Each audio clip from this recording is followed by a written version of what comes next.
सबसे पहले कहानी सुनने वाले को मेरा प्रणाम। दोस्तों, आज मैं आपके लिए लेकर आई एक बहुत ही मर्मस्पर्शी और जीवन के सच्चे पहलू पर आधारित कहानी। मुझे आशा है कि आपको यह कहानी पसंद आएगी। तो आइए कहानी सुनते हैं। मैं कॉलेज से आई ही थी कि दादी माँ मेरे पास आकर बैठ गई।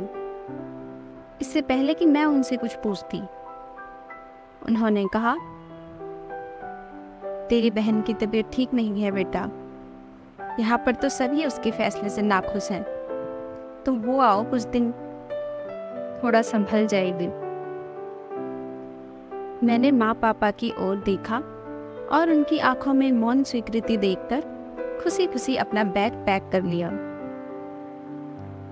मेरी चचेरी बहन ने प्रेम विवाह किया। इस बात को तकरीबन 10 साल हो गए, लेकिन अभी भी घर वाले उस विवाह को स्वीकार नहीं कर पाए। तब मैं बहुत छोटी थी और मैंने 12वीं पास कर लिया। एक बार दीदी बहुत बीमार पड़ गई और उन्होंने दादी माँ से मदद मांगी कि किसी को उनकी सहायता के लिए भेज दें।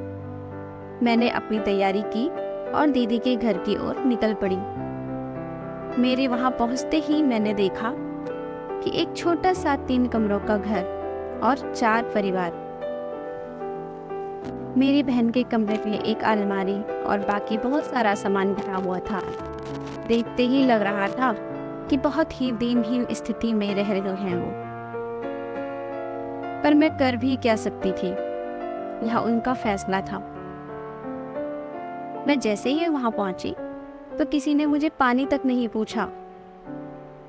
खैर, अब समस्या तो ये थी कि मैं कहाँ रहूं।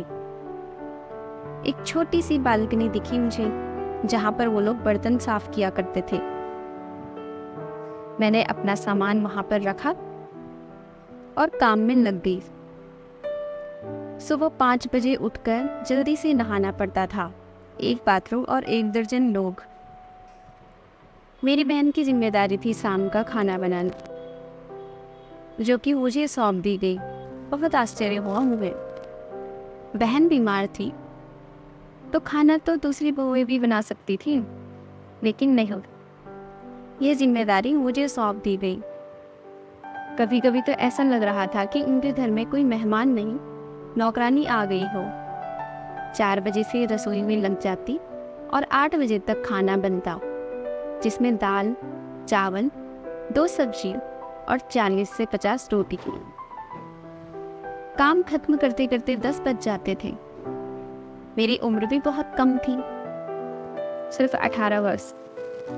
मुझे कोई तजुर्बा भी नहीं था घर के काम का। मेरे घर में तो सारी सुख सुविधाएं थी।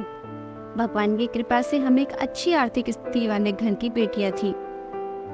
इतना काम करने के बाद भी मुझे कोई सराहना नहीं मिलती, बस कमियां ही ढूंढी जाती खाने में। मैं उस घर के बच्चों की उम्र की थी, पर किसी को इससे क्या फर्क पड़ता। वहां जाकर मुझे एहसास हुआ कि वे लोग औरतों को सिर्फ एक काम करने की मशीन समझते हैं, जिसका काम है घर के बच्चे बूढ़े और बाकी सभी लोगों का ध्यान रखना और उनकी ज़रूरतों को पूरा करना। कुछ दिनों बाद दीदी भी ठीक हो गई और मैंने राहत की सांस ली। शायद अब मैं यहाँ से जल्दी चली जाऊँ। जाते जाते मैंने अपनी दीदी से कहा, दीदी, सपने में भी नहीं सोचा था कि तुम इन हालातों में रह रही होंगी। अगर तुमने लव मैरिज नहीं की होती और चाचा चाची ने ही तुम्हारी शादी करवाई होती तो आज ये हालत में नहीं होते।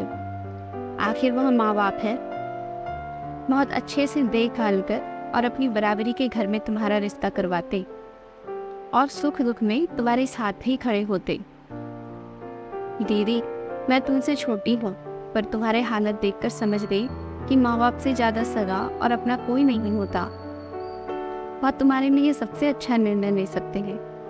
तूने लव मैरिज की है ना। दीदी कुछ ना कह सके, बस आंसू ही बहाती रही। थोड़ी देर रोने के बाद एक लंबी सांस लेकर दीदी ने आंसू पोंछे और मुझसे कहा, तू शादी अपनी मम्मी पापा की मर्जी से ही करना। वो बहुत अच्छा रिश्ता ढूंढेंगे तेरे लिए। और तू खुश भी रहेगी। मैंने उनकी बात मान ली होती तो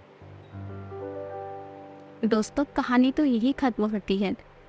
लेकिन क्या माता पिता की सलाह को नज़रअंदाज कर अपने जीवन का एक महत्वपूर्ण फैसला स्वयं लेना सही है?